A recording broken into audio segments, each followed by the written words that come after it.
climate of the world is threatened by.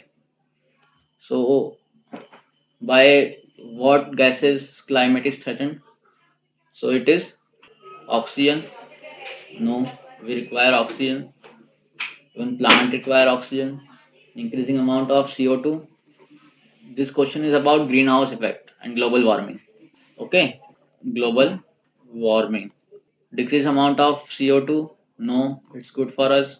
Increasing concentration of oxygen. No. So second answer. This is completely logic based question. Okay. Our climate is threatened by increasing CO2. CO2 is a major greenhouse gas which will lead to global warming and rise in average earth temperature. Climate of the world is threatened by increasing greenhouse gases. CO2 contribute major portion, then CH4, then CFCs. Now CFCs.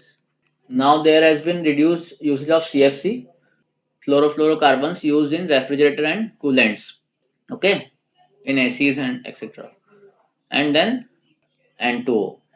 This contributes 60%, this 20%, 14%, and 6%. Okay, so by increasing amount of these gases in atmosphere, global warming is increasing and average temperature on the earth is increasing and leads to abnormal climate changes. Okay,